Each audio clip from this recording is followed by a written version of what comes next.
Namaskar. Hello and welcome to PGurus channel. I'm your host Sree Iyer. A lot of developments happening in the United States also. We all know that there is an interim prime minister in place in Bangladesh, Mohammed Yunus. We all know that this man has a deep contacts with United States as well as the West. So we should not just say that it is United States. We have put together a slide deck, and this is going to reflect the meeting of 𝗤𝙁𝙤 𝗪𝗧𝘃 and a representative of Hindu American Foundation along with some other people with the Individual Religious Freedom. This is a group that monitors the International Religious Freedom Group that monitors religious freedom in various countries, and the current ethnic cleansing attempt that is going on in Bangladesh was highlighted. So I'm going to go through all that stuff and what to expect from the West in terms of moving forward. All this is new. Nobody else has talked about it. We are already looking forward. Okay, things have happened. People's houses have been burnt.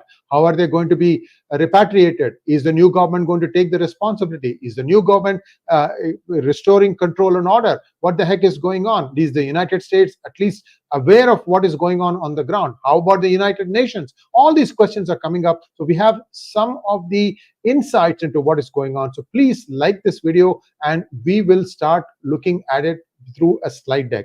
Let's take a slide deck, please. Okay, the situation is critical for the minorities in Bangladesh. We all know this thing. In fact, some graphic hangings of people in public. This is ISIS-style hangings. Also, you are noticing that with some army vehicles, you are seeing the Bangladeshi version of the ISIS flag.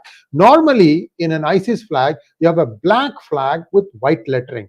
On the other hand, in Bangladesh, it is the opposite. You have a white colored flag, white colored background with black lettering. Shahadat is the same Arabic script. That means this is like an ISIS logo. So whoever did it probably made some individualistic to make it look different, but the message is the same. So if ISIS has taken root in Bangladesh, who is facilitating this? Is it the ISI from Pakistan? Should India be looking at ISI first to try and see what exactly are they up to? What happened to India's intelligence? All this and more, we will come and touch upon them in the next few minutes. So let's take a quick look at what is going on now. Is the United States thinking of intervening in Bangladesh in some form or the other? Remember now, United Nations will act if US decides to act. I'm not going to make any bones about, oh, UN is a body of 190 odd nations. Yes, if US says we need to act, UN will act.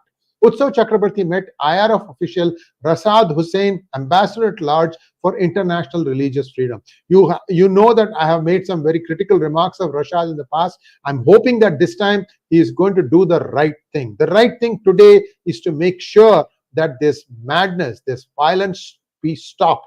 So with Dr. Mohammed Yunus becoming the interim leader, the Biden administration has to take ownership of the security of Hindus, Ahmadiyas, and any other minorities that may be facing the wrath of these Jamaati gangs, goons who are going about plundering 27 districts in Bangladesh. Everywhere, these people are all over the place, and the important takeaway here is that the State Department needs to ensure that a 1971-like situation does not develop in Bangladesh. Already, I'm also hearing of people amassing at the borders of India, and India has, I believe, shoot-at-sight orders in place so that nobody can come in so easily.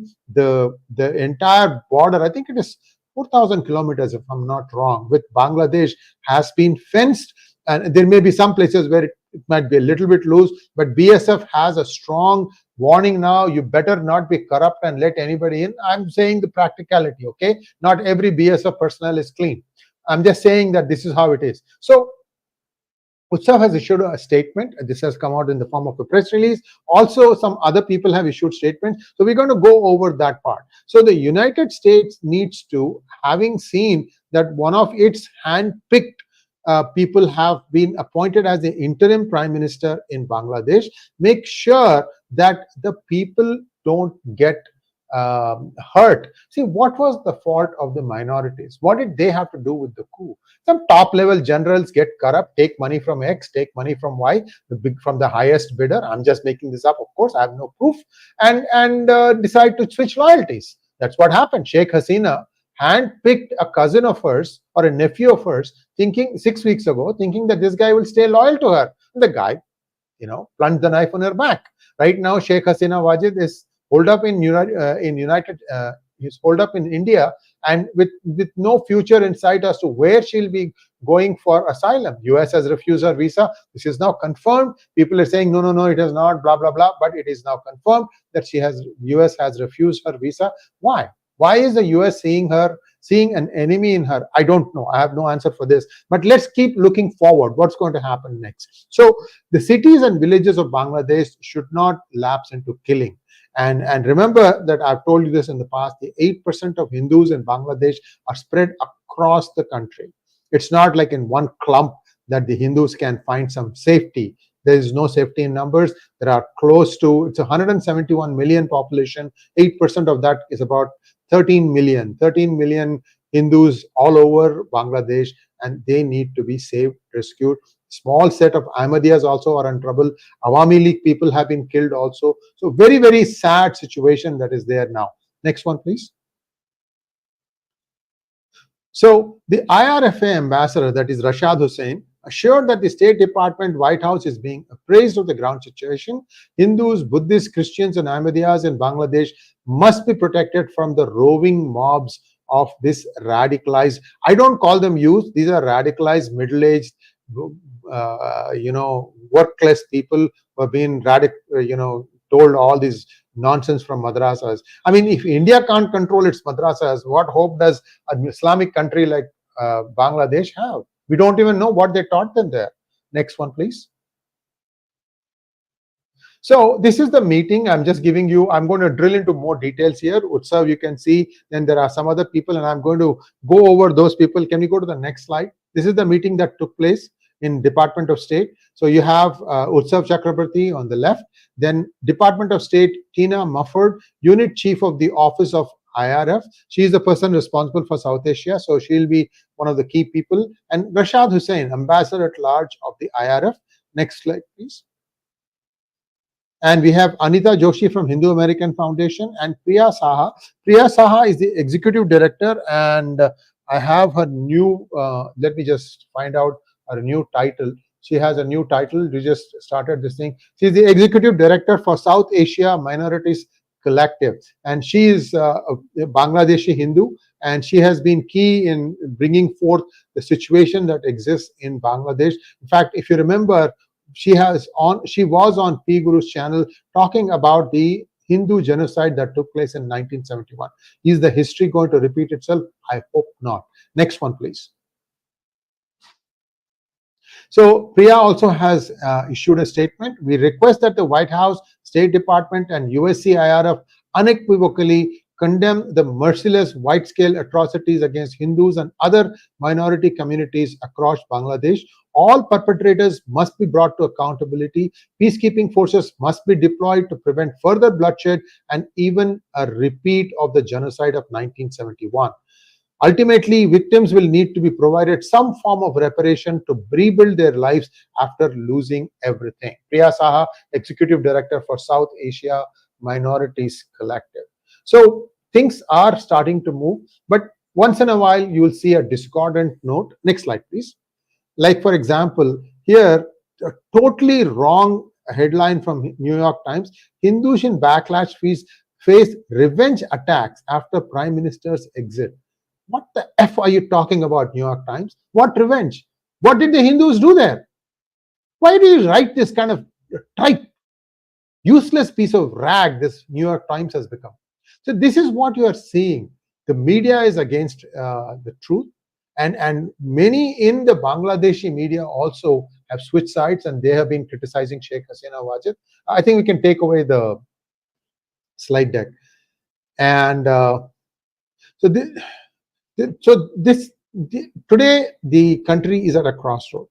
I think this is our feeling, our read on the ground situation. We think that normalcy of some sorts will be restored, and some of these people will be arrested. Cases will be filed, hopefully, and that some action will start taking place, and hopefully again that further attacks of this kind will be severely curtailed. For that, you need to arrest all these goons. There is no other go. Arrest all of them, try them in a court of law quickly, and show them where they belong, in jail, or perhaps some of them need to be hanged.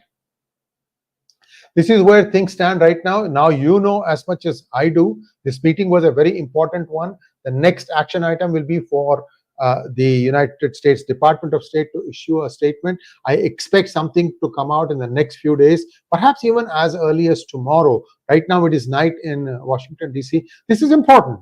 And innocent people are being killed. And if there is a regime change, there's a regime change. You deal with it. But why should the lives of innocent people be taken? And how many times will the Hindus take it in the chin? I don't know what the Indian government is up to. I really have no clue. For example, the Minister of External Affairs made a statement, was a okay statement 2 days ago, I think. After that, everybody has gone into quiet mode. You know, we used to pride that, oh, the Modi government, Modi and Amit Shah are quiet. That means something is going to happen. Well, I have been now disappointed. I would be more like to be more appointed rather than disappointed. We don't know when India is going to, if anything, act. And looks like Sheikh Hasina Wajed is going to be staying in India for a while. Last time she stayed here in exile was for 6 years. So we'll see how this goes. So that's all I have. If you have any questions, I'll be happy to take them. Thank you, Shyam Tarun, for your super sticker. NN wants to know, why should we keep begging before United States to intervene? I don't think it is the United States. I don't think it's India that is begging. It is Indian Americans, such as myself. I am aghast that Sanatanis are being killed. Come on, guys. This is now. See, the other side thinks global. You have to think globally too. We have no choice. We can't say Sanatanis of India, Sanatanis of Bangladesh, they will fend for themselves. No. Every Sanatani life is precious, whether it is in India or Bharat or Pakistan or Bangladesh or Timbuktu for that matter. Next one. India is capable of protecting its own people. 9 NN, yeah, right. Yeah, right. I'm sorry, I disagree with you. Next one. Menon Sri Kumar, who engineered it? Dr. Menon, I think it's Dr. Sri Kumar Menon, my good friend. Who engineered it is a good question. See, all the facts now point to the United States perhaps wanting to get access to the St. Martin's Island, and this might happen covertly in the days and weeks to come. In the name of providing security, United States might establish a base in St. Martin's Island. Then it is 1 hour from there to Kunming, which is China. So if they need to do something, you need to hold China back, they might do that. On the other hand, don't rule out the possibility that it was China that could have been doing it, or it's a joint operation also. See, there are only 4 big powers left now in the world. Okay? United States, China, India, Russia. You can put the order in any other way you want. So who is going to align with whom? The United States wants India to align with it in everything. India is trying to be non-aligned. It is trying to be friend to everyone, perhaps less to China. And US doesn't like it. So US is not 100% sure what India will do. Well, these are the facts of life. Okay, let's accept it. So US needs to take some actions unilaterally. Perhaps it thinks that Bangladesh needed to have a different kind of political government. Now, I'm also hearing Khaleda Zia, who's 73 years old, who's being released, is not well, but her son is flying in from UK. So this guy could be anointed the successor. These are all jokers. What is Khaleda Zia's claim to the throne? She was the wife of Zia-ur Rahman, the guy who assassinated the Mujibur Rahman family, almost all of them. I mean, this is the kind of life these people have. This is the claim to throne. So all of them are just lumpens trying to make money over dead bodies. That's all I could say. So Bangladesh deserves a functioning democracy. This is not a functioning democracy. Unfortunately, ISI has taken root there, and Pakistan has probably been given money. By whom? I don't know. It could be both US and China. It could be like US might say, okay, take care of these objectives for us, and China might say, by the way, while you are at it, also take care of these objectives of mine too. And Pakistan will gladly take money. Right now, they don't have any money, and the generals will first fill their pockets, and then whatever left whatever is left, they'll just spread it around like pieces of bread to the rest of the people, so they feel like they have accomplished something. So right now, the people who are executing on the ground is somebody who perhaps can be controlled by the ISI. So that means that if India needs to act, don't act in Bangladesh. I mean, you can also act in Bangladesh, but keep an eye on what you can do in Pakistan. If you can deal a blow there, I think that would, change things. But on a bigger note, UN will start getting involved, I think, and peace will have to quickly come. I'm hoping that this is going to happen in the next 48 hours. Sometimes we might be over optimistic, but there is nothing wrong in hoping for the best. So that's all I have. Next question, please. Nalin Kishore wants to know, Hindus are being massacred in India's backyard. Why should USA intervene? Well, Nalin, good question. It's not like, it's a free country. The oceans are free. If somebody wants to come to Bangladesh, why would they have to take India's permission, right? So that is the same rule. It's a free country. Anybody can go anywhere. It's just a matter of fact that it's right now India is getting inconvenienced. Like I said in the previous podcast or monologue of mine, that just slap in the face for India for having supported Sheikh Hasina Wajed for 10 years for improving the livelihoods of all the Bangladeshi population, 170 million of them. They are doing much better now than 10 years ago. Modi had a very, let us help our neighbors so that will decrease the illegal immigration into India. Well, they got fat, they got rich, and they are again turning their anger towards Hindus. That is the truth. I don't know when Indian polity will realize it. Everybody who will, say that we are the Hindu warriors, once they grab power, they suddenly move very secular. This is the unfortunate fact of India. You have to know that you can only trust, but you can trust, but you have to verify. The verification part always fails. Next question, please. Narayana wants to know, your proposal of occupying some places of Bangladesh is good, but will Modi ji go for it? Jaishankar did not even take the word Hindu. Instead, he mentioned minorities. Even Israel used the word Hindu. What do you expect, Narayana? You guys go into a tiz and angry when Dr. Swami says he's nothing but a waiter. I'm sorry, that's probably not the best characterization of a Minister of External Affairs, but he is a bureaucrat. 30 years of bureaucracy. Is Dr. Jaishankar a bureaucrat or a minister? Because this is his toughest test right now. And how is he challenging? I mean, pressure is being brought about from all directions. With Russia, for the oil crisis, he managed. But now, how is he going to do it? How is he going to advise Modi? Modi can seek advice from others, but Modi is too proud to do it. I know, you know who I'm talking about. People who can exactly tell you what needs to be done, but he won't listen to them. So you are stuck with a person who has his own insecurities. You're stuck with a government which has its own majburiyan, and then you want everything to be decisive. India needs to be decisive. If it was ever, it was today. I don't see any decision. Keeping quiet is not a decision. This is not Narasimha Rao era. You have to make noise. Next one. Ravi Shankar SB wants to know, sir, whether India Alliance support the government to help Hindus. Well, I think they will, but if I were Indian government, what the first thing I would do is to declare West Bengal government, dissolve the government and make it into president's rule, because the influx of refugees that will happen if this is not stopped cannot be controlled by Mamata, because she is hand in glove with many of the elements there. I completely distrust her. So this is the time to dissolve this government and say put West Bengal under central rule. Perhaps the other governments who are not center friendly, they may have to be looked at also, because it has to be effectively policed. If you let one person in right now, it will become a flood, and India cannot take any more people. The CAA doesn't allow India to take Hindus from Bangladesh because the law stops at 2014, December 2014. Today we are in 2024. So there is no legal way to take them in today. Next one, please. Rajshri wants to know, is there a way to organize at least support rally for our Bangladeshi Hindus like Palestine, since our people are working for rehabilitation? Yes, we can and we should. There are many petitions being filed in the United States. I myself signed one, and these are petitions. They have already crossed 50,000 in numbers, and these have been sent to many congressmen and women, governors. I'm very impressive effort by 𝗏𝗏𝘂𝘁𝑆. I'll be having them come live in a couple of days' time. We'll talk about what is going on.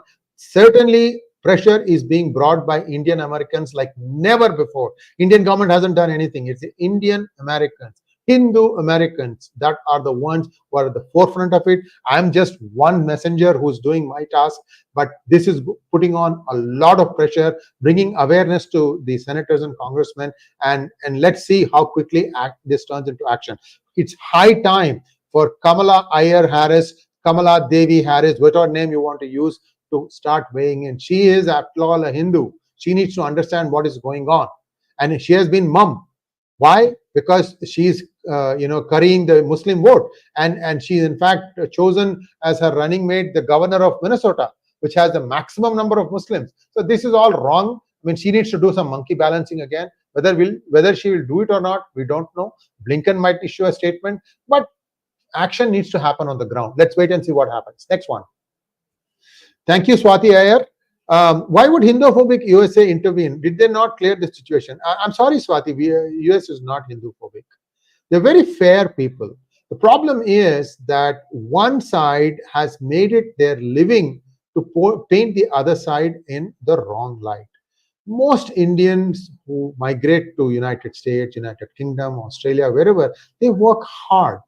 They put down roots, strong roots, family values. They educate their children. They provide for them. They are also debt-free. They are ideal citizens of that country. And US appreciates that. We have had so many people where we have had Hindu Appreciation Day and events of that nature. It is some within us who have Hindu names, but they are actually of different faiths. And they believe that they know more about us than us. And they are the tools, these are the sepoys that some vested interests use to train guns against us. But on the other hand, look at the minorities. Can Ilhan Omar, by the way, I put a shorts out at about a couple of hours ago. There's a good possibility that she might not even make it past the primaries, and I want her to lose this time. And if that happens, that she will not find a job. She doesn't have any skills. So this is the average mindset. Look at how much the population of Indian Americans are in the United States. What is their tax revenue to the country? Indian Americans are 1.2%, 1.3%, and they contribute 6% to all the taxes collected by the United States Treasury. Let that thing sink in. Indian Americans need to start flexing their muscles, which is why I keep saying my taxpayer money is being misspent. Next question, please. Manosan wants to know, will BJP extend CAA by removing the 2014 cutoff? It is possible. Which Indian will dare oppose it? Duly the current crisis demands such a change. Look, let's not talk about taking refugees at this point of time. Let us talk about keeping them there because they have property. They have spent hundreds of years. All their generations have lived there. Let us try to take them to task, because if you don't do that, somewhere else ethnic cleansing will start happening. Inside India also. So this is not the solution, guys. This is not the stand and fight. We have to get the United States involved into this one. Let them put the boots on the ground. Let UN come in as a peacekeeping force. Let them go after all these guys. Why should India be doing it? Next one. Madabushi Krishnan wants to know, why should USA do something for minorities and Bharat, Modi and Shah aren't desperate to help and rescue them? Very, very disappointed with Modi. Well, Madabushi Krishnan, you didn't know this thing before? I'm asking you a straight question. Swami has been saying for the last 3-4 years that this person has been hiding some facts from us, that the encroachments were not being played up, and many other things. You may not like the tone of what Swami says, but you cannot ignore the truth in what he says. And right now, that truth is staring us in the face. How the Modi government is going to respond is going to determine a lot of things. I keep hearing that he is more he's more engrossed in trying to get a Nobel Peace Prize than anything else, which is why he was supposed to go to Ukraine. And that's all BS. Nobel Prize, Peace Prize, Nobel any prize has lost its value and meaning. Why do you want to covet that? See, this shows you that somebody is still not thinking like a statesman. Anyway, that's just my 2 cents. Next question, please. Maithili Aryan wants to know, why is there silence in Modi government? What can I do, Maithili ji? You should ask your local congressman or local MP. If a local MP is a BJP person, if it is Tejasvi Surya, for example, ask him. Ask him why the heck are you saying nothing? Let's see what they say. Next. Kota Murthy wants to know, Shriji, why the present military general was not arrested by Hasina before the protests have started? Doesn't she have intelligence from sources? Well, it turns out that the intelligence chairman, as well as the 3 chiefs, everybody confronted her and told her 45 minutes or you'll be dead. Next one. They got paid off here. That's all it is. Raghuram Chadalawada wants to know, is it necessary for the US to intervene when we know it was the US that was responsible for the current state of affairs in the first place? Well, this is where pressure comes in. Like I told you, 50,000 signatories to many congressmen and women and senators. Something is going to happen. Innocent Hindus are being involved and dragged into this. They had nothing to do with this. There are no Hindu politicians worth the name that can influence any events here. Then why are you dragging them? Why are you killing them? Simple question, guys. Ask your moderate Muslim friends in India. You have friends? Ask them, why are you not speaking up? Isn't somebody, a human's life, just as precious? Why aren't they speaking up? This is going to be trouble for moderate Muslims in India. I'm telling you, at one point of time, the Hindu is going to determine that I will do business only with another Hindu. And that day comes, the Muslim minority will also find, the Muslim moderates also will find their jobs going up. They'll say, you fend for yourself, we don't care. That point has not happened yet, but it is being pushed towards that direction. Unless the moderate Muslim in India starts speaking up in support of the Hindus of Bangladesh, this is going to continue. Somewhere the stop has to happen and the moderate Muslim voice has to be heard. They need to speak up. Next one. Lipton Barua wants to know, sir, at my district in 𝗤𝙧𝙤𝘀𝘀, more than 500 families have arrived from Bangladesh, but BSF stopped them. They are literally living along the border now.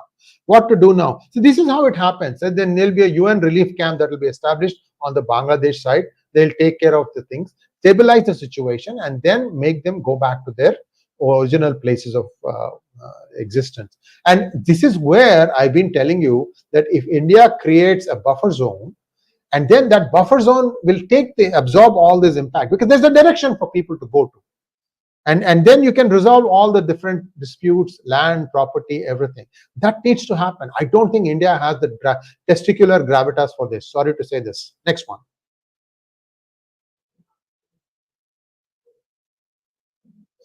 I think that's all the questions for now. Thanks for watching, guys. It was a very short notice, but I thought that it was important to bring you up to date on what is happening on the United States side of things. Let's hope that new developments will happen and that peace comes to Bangladesh and that the minorities can pick up their lives and start living their lives again. Thanks for watching. Please like, share, and subscribe to our channel. Don't forget to click on the bell button for notifications. Namaskar.